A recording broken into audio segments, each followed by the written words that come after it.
Can you imagine, 7 years old? I mean, and at that time, we can't even reason yet. I had very strong belief that all people live in communal apartments because my parents and I were housed with 9 other families.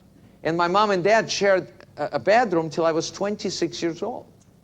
When I was a little kid and my parents would want to be intimate, they would send me to look out the window. And then my dad would say, so what do you see in the window? I said, our neighbors being intimate. He said, how can you tell? I said, because their son is looking at me.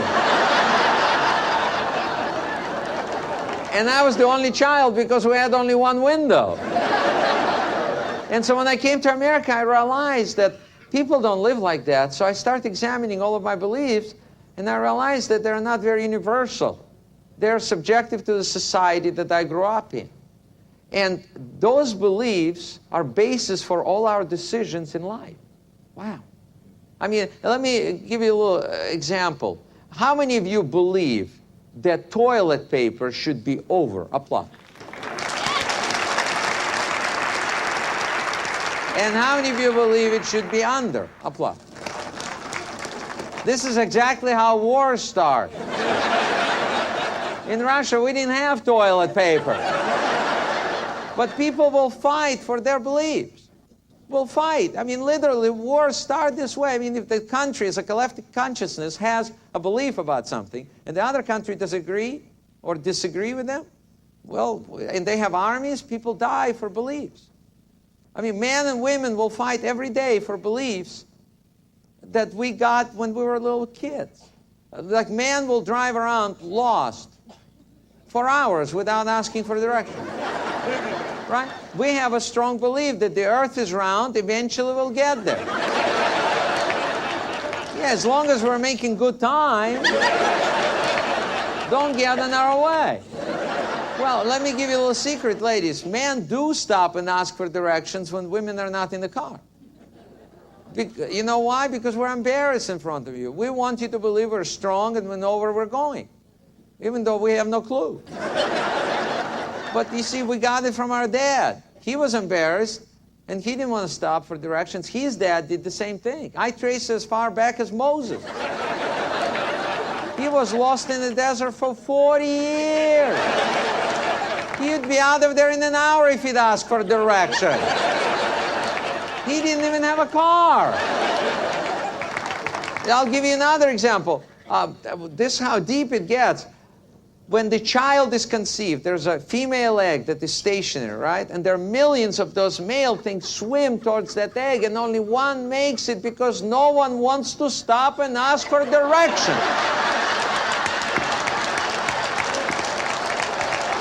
I bet you never looked at it that way.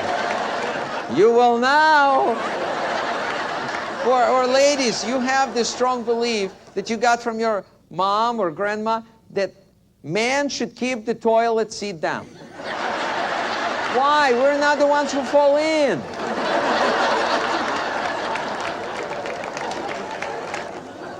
I bet you never looked at it that way. Gentlemen, when you hear that noise in the middle of the night, that's them trying to climb out.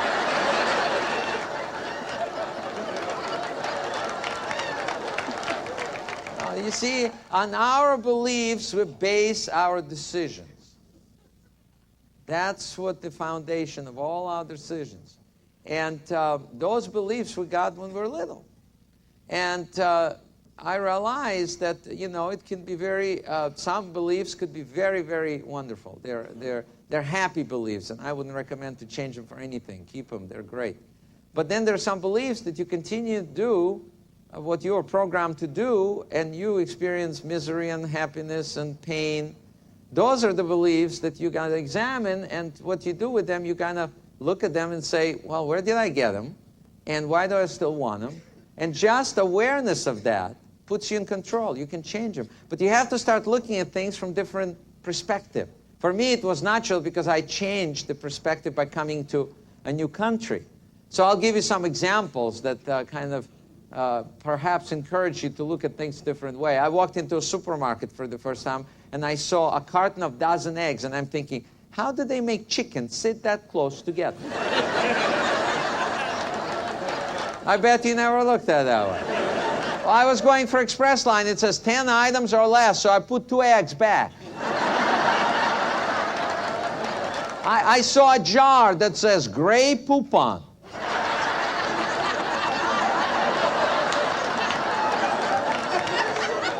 I bet you never looked at that one. You will now. Why would you want to put it on anything? Lysol says kills odors. Took me 3 weeks to get rid of the rash from under my arm.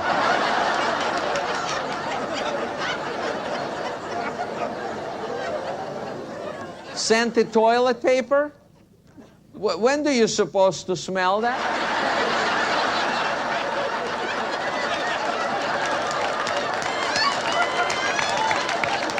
I bet you never looked at that one. I did it wrong for a long time. It smelled like gray poupon.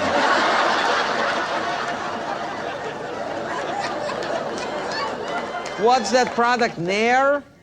It says, get Nair for your hair. 7 weeks to grow it back. This guy is still using it, right, sir?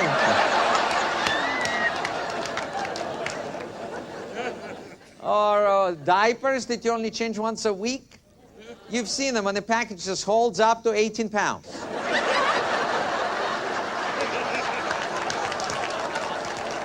So what do you do when the diaper weighs more than a baby, huh? You gotta take him to the baby changing station, right? I'm glad I had a sense of humor. You see, my sense of humor, would get me in trouble in Russia a lot. I mean, in school especially, we had a teacher who was not very friendly. And one time she said to the class, anybody who's not smart, stand up. And I stood up. And she said, Yakov, you're pretty smart. I said, I know, but I didn't want you to be the only one standing.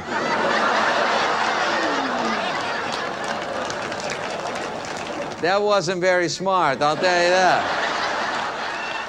You can probably imagine, ladies and gentlemen, that I did not know much about country and Western lifestyle. I remember when I went to Texas for the first time, and I asked somebody there, I said, where do Russians hang out here? And they said, on that tree, boy. And when I came to Branson, I had to change a lot of things. I changed my middle name to Bubba. I've been learning English now for 20 years, and now I moved to the Ozarks. I had to start all over again. You know who volunteered to teach me English? Soji Tabuchi. And he learned from Mel Tillis.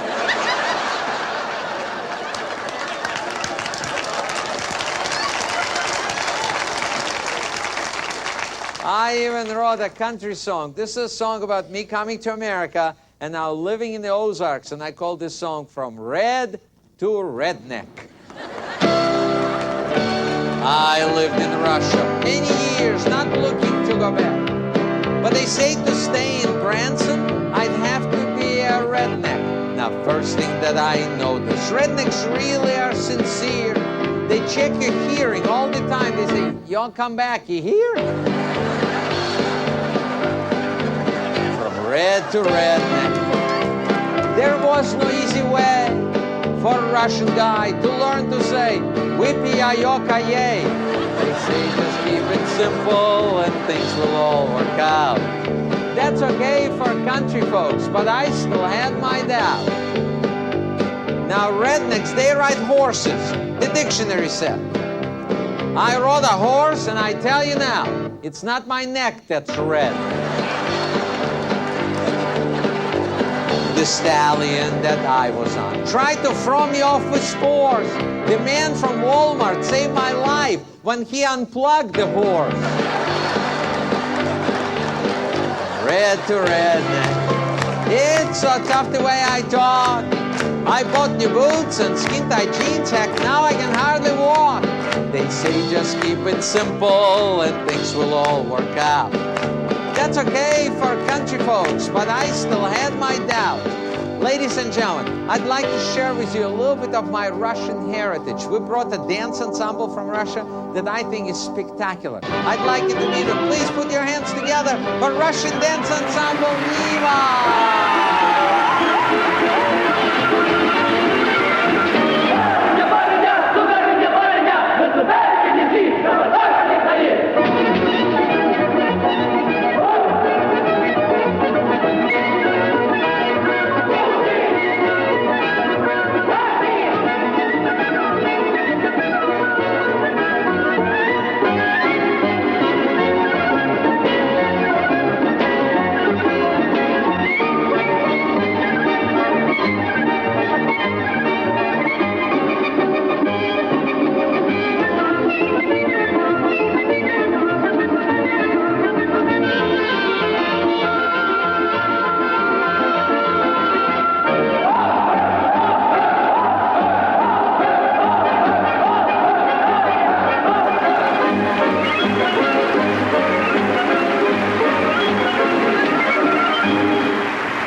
I call him Boris Yeltsin because he drinks a lot. And the boots that I've been wearing make the redneck from a foreigner. So now I can squeeze a cockroach in almost any corner. From red to redneck. I never been a snob. I didn't have toilet paper. Now I'm using a corn cob. They say just keep it simple and things will all work out. That's okay for country folks, but I still had my doubts. Ladies and gentlemen, I'd like you to enjoy Russian dancers Western style.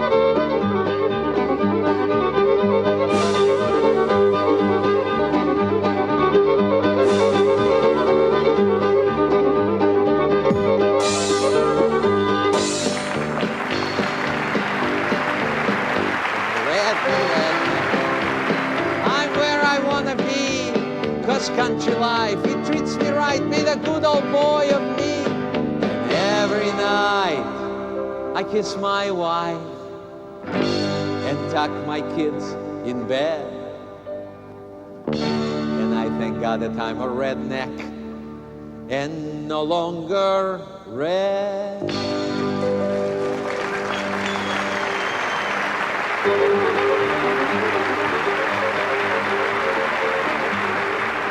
This is not a good time. No offense, Boris, but I need more horsepower.